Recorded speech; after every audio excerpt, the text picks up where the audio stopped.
दोस्तों, आज हम आपको वट सावित्री व्रत पर सुनी जाने वाली सत्यवान और सावित्री की कथा सुनाने जा रहे हैं। एक समय की बात है, एक अश्वपति नाम के राजा थे। उनकी कोई संतान नहीं थी। राजा ने संतान प्राप्ति के लिए अनेकों यज्ञ किए, जिसके फलस्वरूप उन्हें एक तेजस्वी कन्या की प्राप्ति हुई। राजा ने कन्या का नाम सावित्री रखा। समय बीतता गया और सावित्री विवाह योग्य हो गई।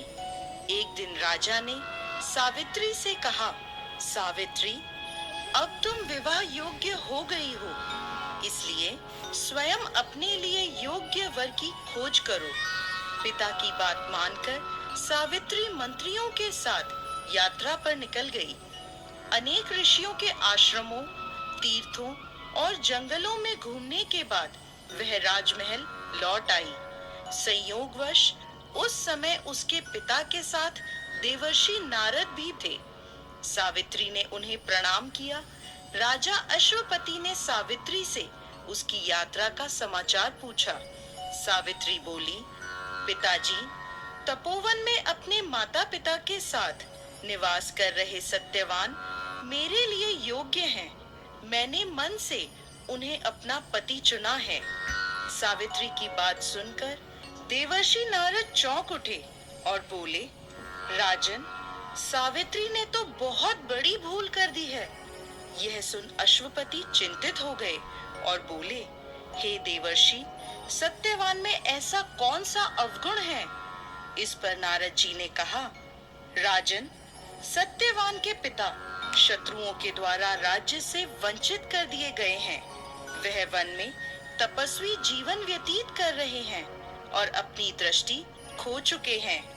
राजन, सबसे बड़ी कमी यह है कि सत्यवान अल्पायु है। 12 वर्ष की आयु में से अब उसके पास केवल 1 वर्ष की आयु शेष रह गई है। नारद जी की बात सुनकर अश्वपति ने सावित्री को समझाया कि वह किसी दूसरे उत्तम गुणों वाले पुरुष को अपने पति के रूप में चुन ले।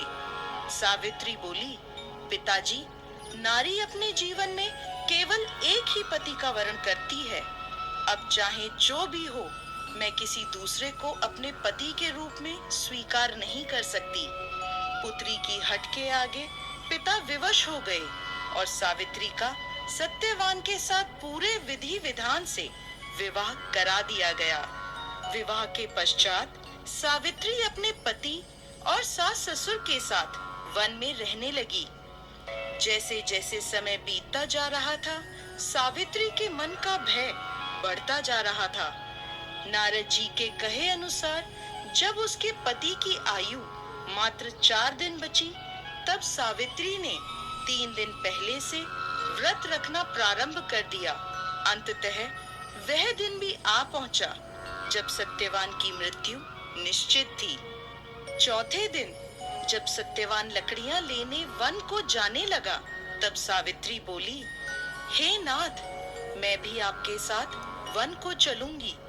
सत्यवान के मना करने पर भी वह सास ससुर की आज्ञा लेकर अपने पति के साथ